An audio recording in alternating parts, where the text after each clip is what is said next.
Welcome back to Always Learning, and what are we doing today? Well, today we're learning about fly tying, and we're learning about how to tie these little flies for fly fishing. And you're probably thinking, well, I'm never going to learn how to tie flies, but some of the techniques that you use on here you can use for a lot of different things as far as just tying things. But it's kind of fun, it's kind of artistic, but if you're ever thinking you're going to fly fish, it's probably not that economical. I mean, I literally can tie like a little fly like this is going to cost you $4 in a store.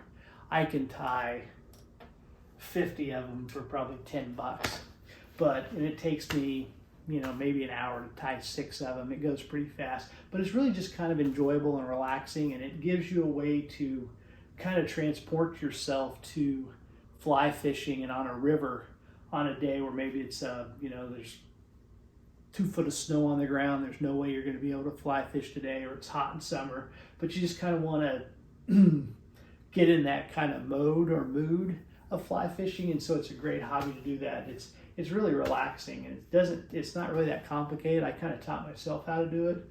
I'm not as good as my brother Rich. His look more like pieces of art, but I catch just as many fish as he probably does. I always like to remind him, they are fish, they're not biologists. So these are imitating what the trout normally eat. Rainbow trout eat 90% insects. Brown trout, they eat more bait fish, crustaceans like crawdads, crickets and stuff. But most of the 90% of the food that the rainbow trout are nymphs, or these little bugs that live in the water that kind of, as they get mature, they'll make their way up to the surface. I typically, if you're getting into it, you don't need a lot of tools, but you're only going to probably tie maybe 3 or 4 flies when you're first starting out, so you don't have to get a lot of material. I have this, it's just a kind of like a tackle box. It's an art bin that I kind of keep all my stuff with me, so I can pack it all in there and I can just carry it around and travel it. But you don't need a lot of tools. So the tools you're going to need is, you're going to need a vise, and the vise basically just holds the hook here in place. This is the bobbin. Like I said, it simply is what you feed the thread. This is a thread spool. You can change these out. It goes through this little tube here, comes out the end, and this is what helps you kind of wrap it around the fly. A pair of scissors. This is just for putting glue on the head or helping you to hold the thread while it's going. This is like a little pair of pliers. It's called a hackle pliers. It's just to help you hold material, so you can let it dangle and hold material here or as you wrap it around the fly. And then this is the whip finisher to kind of help you make a whip finish at the end to tie off your fly.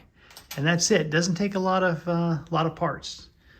Pretty simple. Like I said, I just carry them in my little art tote and can take them anywhere. I've also got this little table my dad had. It's just this cheap little table. If I get glue on, it's no big deal, but it just kind of reminds me of my dad when I do it. So I like to use it sometimes. So you can take them anywhere. I'll actually even just strap it to the art bin if need be.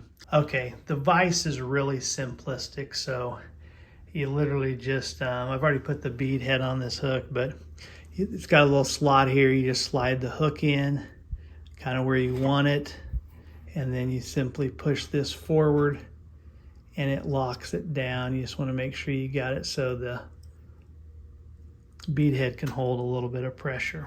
And I'll zoom in here so you can just kind of see the top of the bead head there. Okay, so there we're at. That's the bead head. You're going to take your bobbin that you've already got the thread on, and then you're simply, this is called loading the line. So you simply stretch it across here, and then you're going to come around and come up and over the fly. It's real slow, and all you're doing is you're putting that line on top of line. So now, as you can see, that line is secured. I basically just tied the line to the hook itself. So then you can take your sharp scissors and you can cut the excess off. And as you can see, the bobbin's just the bobbin's just hanging here, keeping it tight. And then I'm going to keep going over, around and around and around until I get to the back of the fly, where I'm going to kind of want the bottom part, the butt end of the fly to be. And then I'm just going to simply come back up here. And I'm going to take a piece of gold copper. I guess it'd be copper, but it's kind of goldish really. But you can see here, it's just copper wiring. And you don't have to have it in this bobbin, but I do. And so all I'm going to simply do is come here, and I'm going to hold it kind of loosely against the hook to hold it in place. You can see it's kind of down here. And then I'm going to take this thread and I'm going to loosely go around it and then pull it tight. So you pull it down tight, and then I'm going to go around it. And you can cut off, see it's got this little tag here. I can cut that off. Great sound effects too. And then I'm simply going to keep looping that wire around the thread around the wire until I get to the butt of the insect, or where I want that copper to start. Okay, and then I just go back, keep looping to get it back to where I start. And that's the way it is with almost all materials. It just, wherever they kind of need to start and end, and you're going to work your line from the back to the front, and you're going to kind of design your fly that way too. So if you've got something sticking out the end, like on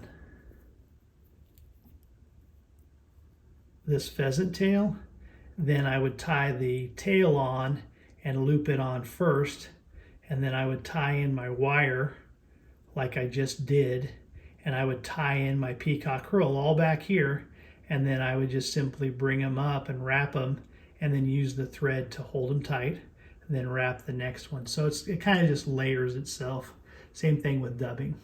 So I've got the thread now up at the front where I'm going to start the abdomen, and then I'm simply going to slowly, carefully start looping this copper around the body where I want it. And it's just going to take, and like I said, the fish are fish. They're not biologists, and you're imitating something. So the copper will actually just, the fish will see a little flash, kind of like the bead head.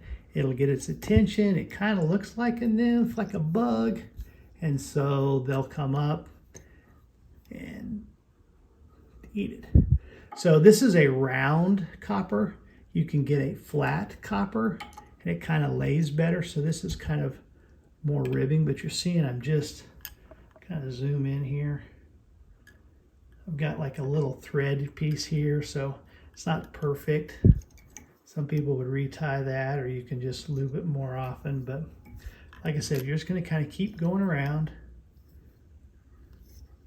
Doesn't take very long. I'm kind of doing it with the camera here, but like I said, you can crank a lot of these out, and they want $4 for these little suckers. So like I said, it's kind of relaxing to tie them, especially like on a winter's day. You got an adult beverage.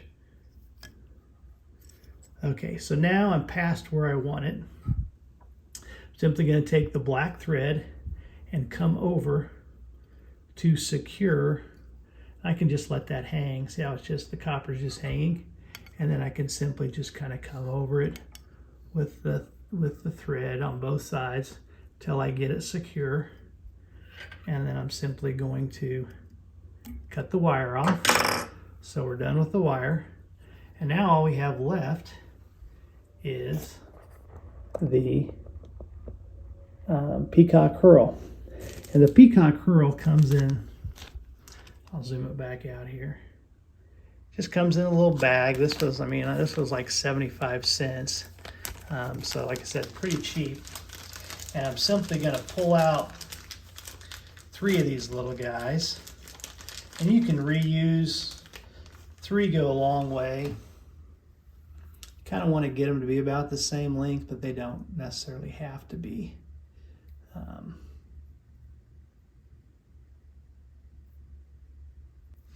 So I'm going to get these, sorry about that. I'm going to get these furls, and I'm going to cut off these ends. I don't know if it's better to strap those down or not, but you kind of get them like that. And then you put your finger against the hook so you can kind of hold them in place there. And then you kind of loosely go around while you're holding that thread against that, and then cinch it tight. If not, they'll kind of spin, which is fine. You can kind of set them. So now you can see here I have the tag end up here, and then I have the peacock herl here. So now I'm going to come in, and I'll zoom in. All right, so now I'm going to cut off those little tags. Just snip them little babies off. Okay, then I'll go around here just to kind of get the tags kind of finished up. All right, now you could take your little hackle plier, and I could grab the end of these and then use those to hold them and go around, but I'm just going to use my big fat fingers because you're not going around a lot, but you just kind of hold them and you just go around. And you can make this as thin as you want. Like I said, my brother's a lot better at this than I am. His actually kind of look like pieces of art, but I was telling him, hey, they're fish, not biologists. And so I think less is more is kind of what I've decided over the years. Mine used to be really kind of fat and chubby like me, and Rich's were kind of thin like him. So I've kind of still been fat, but I've decided my flies didn't have to be. So I kind of tend to make them a little thinner where I feel like less is more. So now I'm going to go over the top of that. And you can go on, you can pull this way and go on this side of it, and then pull it that way and go around it again. And you're also, while you're doing this, you're kind of setting and pushing thread up against that bead head. And you don't have to have a bead head. I tie some with a bead head and some without. Now the last part is kind of the tricky part, and this is what kind of frazzles everybody, but it's called the whip finish.